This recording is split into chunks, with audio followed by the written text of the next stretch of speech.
ने यह भी कहा कि अदालत ऐसे फैसलों के सामने मूक दर्शक बनकर बैठी नहीं रह सकती है। हेलो नमस्कार दोस्तों, मैं रिंटू शर्मा। हमारे चैनल में आपका बहुत बहुत स्वागत है।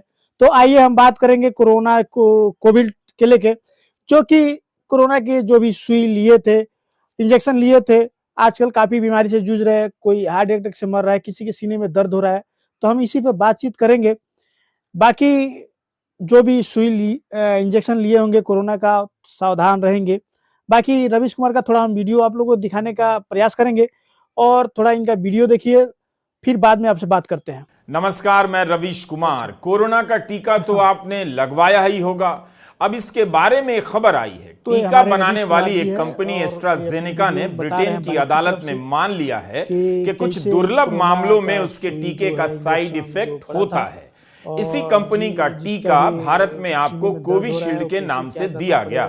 भारत में 2 अरब से अधिक टीके लगे हैं। इनमें से 1 अरब 70 करोड़ टीका तो केवल कोविशील्ड का था। क्या यह आप सभी के लिए चिंता का विषय है? लेकिन जब तक कोई वैज्ञानिक साक्ष्य ना हो, ठीक से शोध ना आ जाए, आपको हड़बड़ी नहीं करनी चाहिए। बेशक सरकार को तुरंत इस मुद्दे पर जनता को आश्वस्त करना चाहिए कि यह जानने के बाद उसे क्या क्या करना चाहिए। केवल दुर्लभ कहना काफी नहीं, देखना चाहिए कि एक निश्चित संख्या में कितने लोगों को इसका साइड इफेक्ट होता है, जिसके कारण हार्ट अटैक और ब्रेन हेमरेज हो जाता है। हम आज के वीडियो में इस पर बात करेंगे, लेकिन आपको कोरोना के समय की कुछ पुरानी बातें भी याद दिलाएंगे कि टीका हमेशा फ्री नहीं था। विपक्ष की पहल और दबाव के बाद फ्री किया गया। आप जानते हैं कि भारत में जनवरी 2020 में टीके लगने शुरू हुए। कोविशील्ड का टीका लगवाने के लिए लोग लाइनों में लग जाते थे, खुद से मांग करते थे। लेकिन जब से ब्रिटेन की अदालत से यह खबर आई है, लोग तरह तरह की आशंकाओं में जीने लग गए हैं। इसकी वजह भी है हाल के दिनों में हार्ट अटैक की घटनाएं और लोगों का टीके के दुष्प्रभाव से उसे जोड़ देना।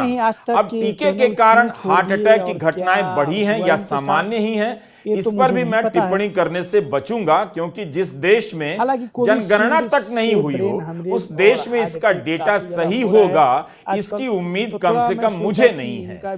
फिर भी हम इसके बारे में भी इस वीडियो में आगे चलकर बात करेंगे। कोविशील्ड टीके की खोज करने वाली कंपनी एस्ट्राजेनेका ने ब्रिटेन की अदालत में माना है कि इसका साइड इफेक्ट यह होता है कि कभी कभी खून का थक्का जम जाता है और प्लेटलेट्स कम हो जाता है, जिसके कारण कार्डियक अरेस्ट होता है, जिसे आम जुबान में लोग हार्ट अटैक कहते हैं। इसके अलावा ब्रेन हेमरेज का भी खतरा हो जाता है। इस बीमारी का वैज्ञानिक नाम है थ्रोम्बोसिस विद थ्रोम्बोसाइटोपिनिया सिंड्रोम या TTS। टीका बनाने के 3 साल के बाद कंपनी ने पहली बार यह कबूल किया है कि उसके टीके से दुर्लभ मामलों में TTS का खतरा हो सकता है। एस्ट्राजेनेका पर कई लोगों ने केस किया कि इनके टीके से गंभीर बीमारी और मौत हो सकती है। 50 से अधिक केस दायर हुए हैं ब्रिटेन में और 100 मिलियन पाउंड के हर्जाने का कंपनी पर दावा किया गया है। अप्रैल 2021 में ब्रिटेन के एक नागरिक जेमी स्कॉट के दिमाग में टीका लगाने के तुरंत बाद खून का थक्का फंस गया और 3 बार उनकी जान जाते जाते बची। जेमी स्कॉट ने एस्ट्राजेनेका पर केस कर दिया कि इसके टीका से खास तरह का साइड इफेक्ट हो सकता है। वैसे ब्रिटेन में साइड इफेक्ट की बात टीके के लॉन्च के समय से ही होने लगी थी। उस समय यह सुझाव दिया गया कि 40 से कम उम्र के लोगों को वैकल्पिक टीका दिया जाएगा, क्योंकि ये माना गया कि टीके का खतरा कोविड से भी ज्यादा हो सकता है। कोर्ट में वकीलों ने कहा कि जितनी उम्मीद कर रहे थे, टीका उतना सुरक्षित नहीं निकला। ब्रिटेन की medicine and health care products regulatory agency यानी MHRA के आधिकारिक आंकड़ों के अनुसार इंग्लैंड में कम से कम 81 मौतें ऐसी रही हैं जो टीके के रिएक्शन से हुई हैं। मरने वालों में प्लेटलेट्स कम होने के अलावा खून के थक्के भी बनने लगे थे। जिन लोगों में इस तरह का रिएक्शन देखा गया, उनमें से हर 5वें व्यक्ति की मौत हो गई। ये आधिकारिक आंकड़े हैं।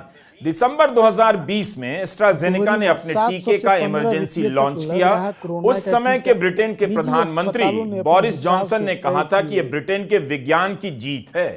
कई प्रकार के रिसर्च में भी दावा किया गया कि एस्ट्राजेनेका का बनाया टीका सबसे सुरक्षित है। दुनिया भर के रेगुलेटर ने कहा कि टीका लगाने से रिस्क कम होता है, नहीं लगाने पर जान जाने का रिस्क ज्यादा हो जाता है। विश्व स्वास्थ्य संगठन ने इसे सुरक्षित बताया था। इसके बाद भी कुछ ही महीने के भीतर यानी मार्च 2021 में ही एक नई किस्म की बीमारी की पहचान कर ली गई और इस दुर्लभ बीमारी पर शोध शुरू हो गया। इसका नाम पड़ा vaccine induced immune thrombocytopenia and thrombosis यानी VITT। जुलाई 2021 में ही एक वैज्ञानिक शोध पत्र छप चुका था जिसमें बताया गया कि टीका लेने वालों में 5 से 24 दिनों के भीतर VITT के केस आने लग जाते हैं। ऑस्ट्रिया, नॉर्वे, जर्मनी में ऐसे कई केस मिले। पीड़ितों के वकीलों ने दावा किया है कि VITT एक प्रकार से TTS का ही रूप है जिससे खून जम जाता है। इसकी सटीक परिभाषा के लिए किसी चिकित्सक और वैज्ञानिक से सलाह लीजिए। काफी समय से एस्ट्राजेनेका यह मानने को तैयार ही नहीं थी कि टीके से ऐसी कोई बीमारी हो सकती है। 1 साल बाद इस कंपनी ने माना है कि उसके बनाए टीके के साइड इफेक्ट से हार्ट अटैक हो सकता है। बाकी आप लोग ये वीडियो देखे होंगे, कैसे लगा? बाकी चिंता करने की बात नहीं है। अभी हमारे जो है भारत की वैज्ञानिक इस पे सर्च कर रही है, आखिर में ये बात जो है सही है या नहीं है। चिंता करने की जरूरत नहीं है। काफी सुनने को तो मिल रहा है कि कहीं हार्ट अटैक से लोग मर रहा है, कहीं किसी के सीने में दर्द हो रहा है, लेकिन आप लोग चिंता मत करिए। जब तक हमारे वैज्ञानिक का रिजल्ट नहीं मिल जाता है तब तक आप निश्चिंत रहिए और अपने शरीर पे ध्यान दीजिए। बाकी हमारा ये वीडियो कैसे लगा कमेंट बॉक्स में जरूर बताएं और ज़्यादा से ज़्यादा शेयर करें। धन्यवाद दोस्तों।